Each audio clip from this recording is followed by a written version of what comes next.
Hello students, आज हम start करते हैं चैप्टर नंबर 5 क्लास 10 के एनसीईआरटी सॉल्यूशन। जो चैप्टर के बीच में सवाल दिए गए हैं, क्वेश्चंस दिए गए हैं, ठीक है। तो सबसे पहला सवाल हमारे पास पेज नंबर 81 का, did Dobereiner triads also exist in column of the Newland octaves. क्या ऐसा है कि जो न्यूलैंड ऑक्टावेस का आया था ट्रेड्स, जो उन्होंने क्लासिफिकेशन दिया था, उसमें डोमिनियर का कोई भी ट्रेड एग्जिस्ट करता है? यस, करता है। कौन से वाला? लिथियम, सोडियम और पोटेशियम वाला। क्लियर है या नहीं है? बात समझ में आ गई? अगला सवाल, what were the limitation of the Dobereiner triads. देखो, डोमिनियर ट्रेड्स में क्या लिमिटेशंस थे? लिमिटेशन तो थे भाई, उन्होंने जितने भी सारे एलिमेंट जब जो डिस्कवर हुए थे उस टाइम पे सबको एक्सप्लेन नहीं कर पाए थे, है ना। जैसे उन्होंने sodium potassium, lithium sodium potassium को कर दिया, लेकिन जब नाइट्रोजन फास्फोरस आर्सेनिक की बात आई वो फेल हो गए, है ना। इसलिए यहां पे क्या लिखा हमने? Limitation of the Dobereiner triads, all known element could not be classified into groups of trade on the basis of their property. Property के बेस पे वो सबको क्लासिफाई नहीं कर पाए, कुछ एलिमेंट्स को ही कर पाए थे। ये लिमिटेशन था। चलो आगे सवाल की तरफ चलते हैं, ठीक है। उतार लो इसको। चलो हम चलते हैं आगे सवाल की तरफ। थर्ड सवाल है इस पेज का, ठीक है। हाँ, इसमें पूछा what were the limitation of the Newland octaves. बेटा, न्यूलैंड के ऑक्टावेस की काफी प्रॉब्लम्स थी, काफी लिमिटेशंस थी, ठीक है। जैसे कि कैल्शियम तक तो प्रॉपर्टी शो होती थी, उसके बाद में कैल्शियम के बाद में प्रॉपर्टी सिमिलर असेंबल नहीं होती थी। नंबर 2, इन्होंने क्या कहा कि 56 एलिमेंट आए हैं, उन्हीं की डिस्कवरी हुई है, अब तक और आने के ही नहीं। बट ऐसा नहीं हुआ। 56 के बाद, इस पब्लिश होने के बाद एलिमेंट के और एलिमेंट डिस्कवर हुए। बाकी जो एलिमेंट डिस्कवर हुए वो एलिमेंट जो है इस जो लॉ ऑफ ऑक्टावेस को फॉलो नहीं करते थे। नंबर 3, आयरन, उस कोबाल्ट को, निकल को फ्लोरीन क्लोरीन में रख दिया गया, जहां की प्रॉपर्टी सिमिलर थी ही नहीं, उनको एक्सप्लेन नहीं कर पाए। चौथा, आयरन को इतना दूर रख दिया कोबाल्ट निकल से जो सिमिलर करते थे कि वह क्यों रखा, एक्सप्लेन नहीं कर पाए। तो कौन कौन से हैं? ये हैं। First is, it is not applicable throughout the arrangement, it was applicable up to calcium only. The property of the element listed after calcium showed no resemblance to the properties of the element above them. हकीकत है, those elements that were discovered after Newland Octavius did not follow law of Octavius. मैंने बताया आपको, follow ही नहीं किया। Next है, the position of the cobalt and nickel in the group of the element FCl, fluorine and chlorine of different property could not explain. Could not explain. यहां पे note आएगा भाई। हाँ, एक्सप्लेन ही नहीं कर पाए कि भाई फ्लोरीन क्लोरीन में क्यों रख दिया उनको, कोबाल्ट निकल को। उसी तरह से placing of the iron far away from cobalt and nickel which has similar property as iron could not explain. मतलब कोबाल्ट निकल को साथ रखना चाहिए था, किसके? आयरन के, रखा ही नहीं और उसको एक्सप्लेन भी नहीं किया। तो भाई लिमिटेशन ही तो था। क्लियर है या नहीं है? इसको नोट करो, ऐसे के ऐसे, बिल्कुल ठीक है। आगे चलते हैं नेक्स्ट पेज की तरफ। नेक्स्ट पेज हमारा कौन सा है? नेक्स्ट पेज हमारे पास 85, ठीक है। वहां पे 4 सवाल है, फटाफट डिस्कस करते हैं, फटाफट बता दो। अब बात करते हैं नेक्स्ट पेज की 85। Question number 1, use mainly predictable to predict the formula for the oxides of the following elements. जो हमारी प्रिडिक्टेबल थी, क्या थी बेटा हमारे? प्रिडिक्टेबल थी। उसमें क्लियरली यहां पे आप देखेंगे, क्लियरली देखेंगे, यहां पे ऊपर लिखा हुआ है ना सारा ऑक्साइड्स, जैसे कि R2O, RO2, R2O3, RO2, RO, इसी बेस पे इन्होंने क्लासिफाई किया था। उसीलिए हमने क्या कर दिया, इनका ऑक्साइड्स बना दिए, पोटेशियम का, कार्बन का, एल्यूमिनियम का, सिलिकॉन का, बेरियम का, तो सारे के सारे बता दिए। क्लियर है या नहीं है? दूसरी चीज मैं आपको एक और अच्छी चीज बताता हूं यहीं पे। अगर आपको वैलेंस इलेक्ट्रॉन पता है, कितना पता है? वैलेंस इलेक्ट्रॉन, तो आप ऑटोमेटिकली बना सकते हैं। जैसे कि पोटेशियम का क्या होता है? ठीक है। 2 8 8 1 है ना, इट मीन्स 1 है। अब 1 में अगर देखा जाएगा तो क्या होता है, पॉजिटिव एक कितना होता है, बैलेंस एक होती है, ऑक्सीजन कितनी होती है, 2 8 6, यानी कि 2 चाहिए इसको, इस तरह से होता है, यानी कि क्रॉस जैसे हमने पढ़ा 9th में, तो ऐसे हम पढ़ सकते हैं। क्लियर, समझ में आ गया, क्लियर है नहीं है, यानी कि एक लेने के और यहाँ 2 चाहिए, और ये 4 ऐसे, बल्कि सीधी बात है ऐसे, पोटेशियम प्लस पॉजिटिव होता है और नेगेटिव डाइनेगेटिव होता है ना, इससे आप फॉर्मूला बना सकते हो। लेकिन आपको तो क्या करना है, टेबल का यूज करना है, तो टेबल में हमारे पास तो ये है। क्लियर है। नेक्स्ट उन्होंने कहा, एक्चुअली मैंडिफ ने क्या कहा था कि कुछ एलिमेंट अभी और डिस्कवर होने हैं, उन एलिमेंट को डिस्कवर से पहले उन्होंने उसका नाम रख दिया था, इका एल्यूमिनियम, इका सिलिकॉन, इका बोरोन, है ना, उनकी बाद में डिस्कवरी हो गई थी, जिनको हमने बाद में नाम दिए थे। जैसे कि हमारे पास कौन सा था, स्कैंडियम, जर्मेनियम, तो जो स्कैंडियम था उसका नाम क्या था, इका बोरोन, और जर्मेनियम का क्या था, इका सिलिकॉन, ठीक है। और जो हमारे पास गैलियम है, इसका भी मैंने नाम आपको बता दिया, क्या है, इका एल्यूमिनियम। ये 2 ऐसे, ये 3 थे, पूछे कितने हमारे पास, 2, क्योंकि हमें एक गिवन है। क्लियर है बेटा जी। अब हम चलते हैं अगले तीसरे सवाल की तरफ। तुम्हारा नेक्स्ट सवाल क्या है, what were the criteria used by the Mendeleev in the creating his periodic table.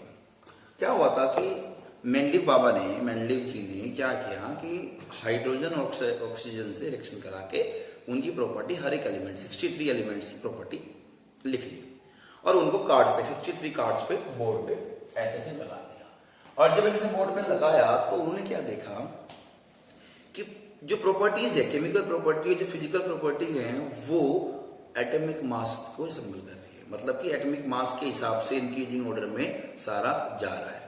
तो इस सारे बेसिस पे उन्होंने ये कहा, एक स्टेटमेंट दिया, एक लॉ दिया, क्या था वो, Mendeleev predictable of Mendeleev law which state that the properties of element are the periodic function of their atomic masses. Clear है, ये था उनका क्राइटेरिया। ठीक है, अगला सवाल क्या हमारे पास, why do you think the noble gases are placed in the separate group. पहली बात बेटा जी क्या हुआ था कि जो हमारे नोबल गैस थी वो इनर्ट थी, रिएक्शन नहीं करती थी, ना हाइड्रोजन से ना ऑक्सीजन से, तो उनको क्या कर दिया, एक अलग सेपरेट ग्रुप में कर दिया। क्या कर दिया, सेपरेट ग्रुप में। और दूसरा जो इनका रिएक्शन ना करने का एक रीजन था, इसलिए ना अलग क्या हमने सेपरेट ग्रुप में डाल दिया। ठीक है, noble gas are inert element, their property are different from all other elements, सबसे अलग थी। Therefore, the noble gases are placed in a separate group, ये रीजन था। ठीक है बेटा जी, चलो आगे चलते हैं नेक्स्ट सवाल की तरफ। हेलो स्टूडेंट्स, आज हम बात करेंगे नेक्स्ट एक्सरसाइज की, जो पेज नंबर 90 पे है, सवाल नंबर 1, और इसमें कहा गया है, how could the modern periodic table remove various anomalies of Mendeleev periodic table। कैसे मॉडर्न पीरियडिक टेबल ने रिमूव किया काफी डिफरेंशियल, काफी जो लिमिटेशंस थी, कैसे रिमूव किया, और वे क्या रिमूव, पहली बात तो यह है कि वो था क्या जो रिमूव करना था, क्या वो मॉडिफिकेशन था जिसकी जरूरत थी। एक्चुअली मैंडलीफ पीरियडिक टेबल ने कहा था कि which state that the properties of element are the function of their atomic mass, जिसकी वजह से 2 समस्या आई थी बहुत बड़ी। नंबर 1, एक समस्या थी एटॉमिक मास की वजह से जो आइसोटॉप्स थे उनको कहां रखें, क्योंकि एटॉमिक नंबर में हम बात जब कर रहे हैं आइसोटॉप कहां रखेंगे, क्योंकि एटॉमिक नंबर तो सेम है, मास अलग अलग है। अब एक ही एटॉमिक नंबर को अलग रखना, एक ही एलिमेंट को, बड़ी समस्या थी। दूसरी समस्या क्या थी कि जो पोजीशन ऑफ हाइड्रोजन थी वो मैंडलीफ ने बताई ही नहीं। अब मॉडर्न पीरियडिक टेबल ने हॉस्ले साइंटिस्ट जैसे केमिस्ट थे, उन्होंने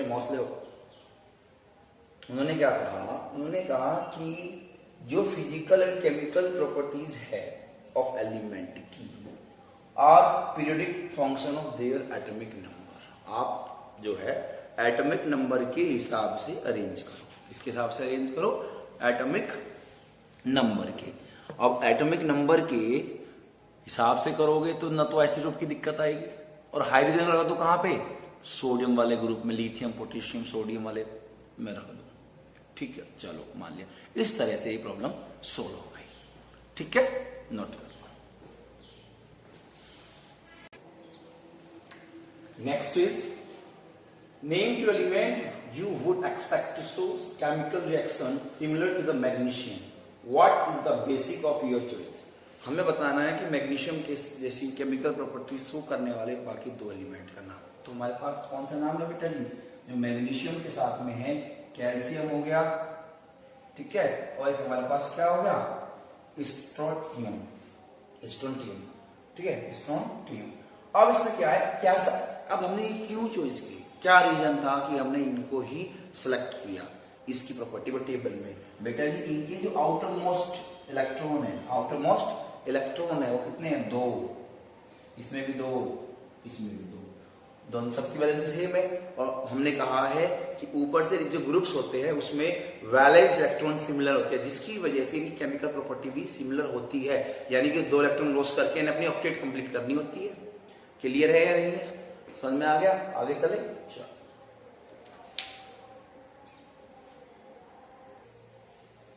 नेक्स्ट है question number 3। Name 3 element that have single electron in their outermost shell. ऐसे कौन से 3 एलिमेंट है जिसकी आउटरमोस्ट शेल में 3 इलेक्ट्रॉन है। यस, कौन से हैं, group number 1 lithium sodium potassium, जिनका क्या है, लास्ट में कितने हैं, लास्ट में इलेक्ट्रॉन कितने हैं, 1, ये तो पूछा है, सिंगल इलेक्ट्रॉन। सेकंड है 2 element that have 2 electron in their outermost shell. सिर्फ 2 इलेक्ट्रॉन बताओ, 2 एलिमेंट बताओ जिसमें 2 इलेक्ट्रॉन आउटरमोस्ट शेल में हो। तो कौन सा है, कैल्शियम है और मैग्नीशियम है। क्लियर है या नहीं। Next 3 element filled outermost shell. ऐसे 3 एलिमेंट बताओ जिनकी आउटरमोस्ट शेल फिल्ड है। कौन है वो, नोबल गैसेस है, नियोन, आर्गन, आर्गन, हीलियम। क्योंकि हीलियम में सिर्फ एक ही सेल होती है जिसमें मैक्सिमम 2 इलेक्ट्रॉन आ सकते हैं, इसीलिए अपनी डबलेट पूरी करते हैं, ना कि ऑक्टेट। ठीक है, इन्हें बता। हाँ तो बेटा जी नेक्स्ट जो सवाल है हमारे पास वो क्या है, 4 lithium sodium potassium are all metals that react with water to liberate hydrogen gas. Is there any similarity in the atoms of these element.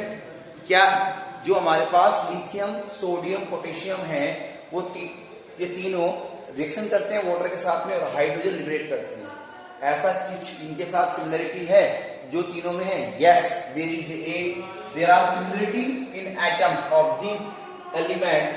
All element have 1 electron in their outermost shell.